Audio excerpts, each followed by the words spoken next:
Then you were too young to know Izzy Stone, but do you feel, as he said about himself, lonely and marginalized for being independent?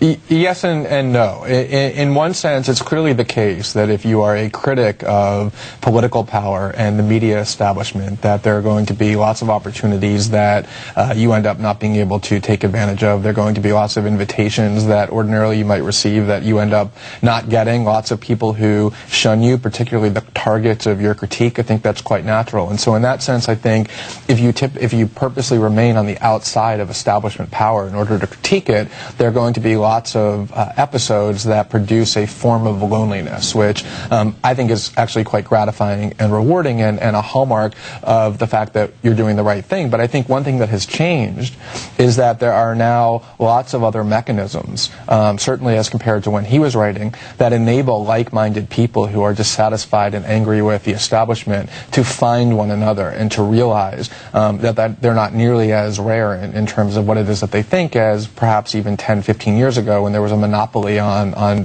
political discourse. You're not alone when you think about the awesome responsibility we have as journalists, with a microphone going to where the silence is, going to where most people would want to go to ask questions and they can't. So all of those people are there, and then standing on the shoulders of people like Izzy Stone, I.F. Stone, and all those who feel it is so critical that we have a sacred mission as journalists. There's a reason why our profession, journalism, is the only one explicitly protected by the U.S. Constitution, because we're supposed to be the check and balance on power. That's our job. Well, what I think is interesting is to look at what establishment journalists who work in the largest corporations in the country, in the media division, say about what their role is in order to understand how the reporting on Iraq was done, how it's done on the financial crisis. Last month, Howard Fineman, the Newsweek reporter and MSNBC contributor, wrote an article in which, a column in which he said that the establishment is now worried that Barack Obama is not up to the job. And he made clear that he was speaking on behalf of the establishment as a member of it.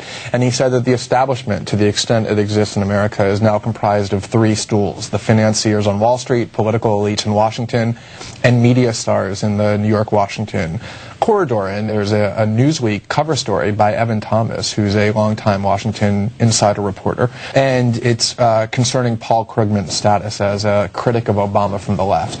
And in this article, Evan Thomas, I thought quite revealingly, declared himself as well, like Howard Fineman did, to be a member of the establishment persuasion, as he called it. And what he said was that, by definition, members of the establishment are devoted to preserving the existing order, the prevailing status quo, keeping things the way they are, defending institutional prerogatives. I actually brought his quote. He said, "Protecting traditional institutions can be healthy and useful, stabilizing and reassuring."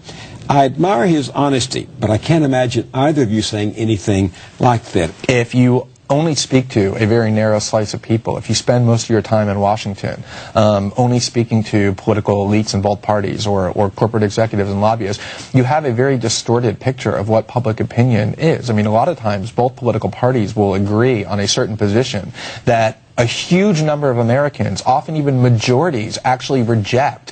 And yet, if all you're doing is talking to people in political power and political and financial elites, you will believe that the range of opinion is much narrower than it actually is. And so it's not even some sort of Machiavellian or conspiratorial effort sometimes to exclude certain opinions.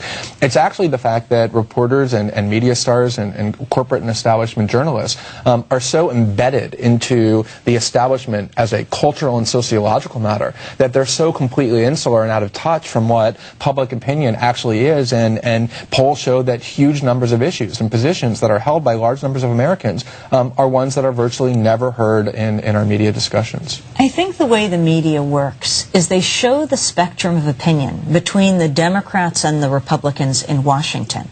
Often that is very narrow. You look at the lead up to the invasion in Iraq, the major Democrats joined with the Republicans in enabling that. And you look at now with health care, the same thing.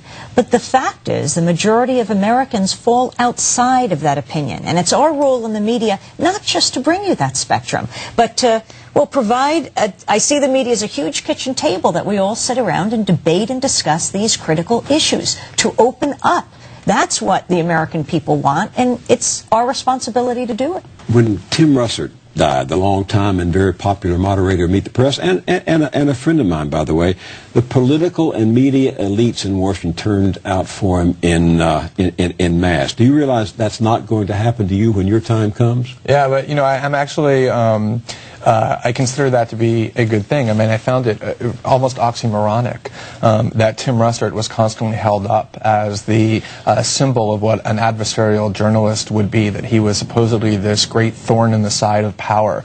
And yet his celebrity was so great that when he died, it was almost treated as though it was the death of Princess Diana, and everyone rushed forward in order to, from the highest political elites to media stars, to treat him as what he in fact was, which was a celebrity. And if you look at what Tim Russert actually did, there were a couple of actually interesting episodes where not his image, but the reality of what he did was unmasked during the Louis Libby trial, in particular, the trial of Dick Cheney's chief of staff for obstruction of justice, that involved a lot of journalists because they were participants in the effort to unmask Valerie Plame Wilson and to smear Joe Wilson.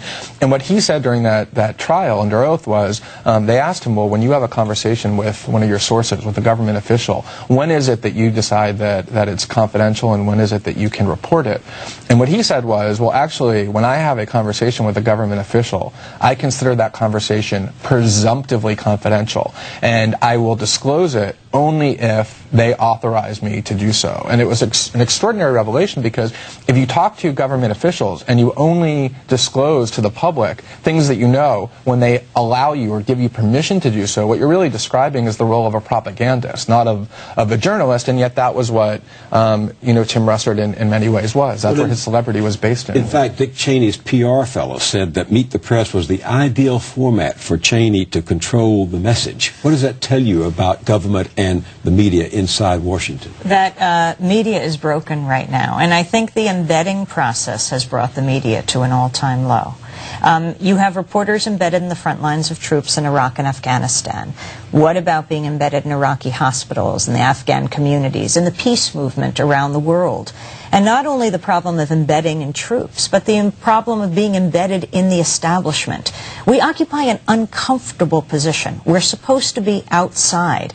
It's not one that gets a lot of perks. It's one that makes journalism so important to the functioning of a democratic society. And I'll tell you, especially around issues around war, and we see just the failing once again in the press, not bringing up questions about the expansion of war in Afghanistan in the same way that questions weren't asked in the lead up to the invasion of Iraq.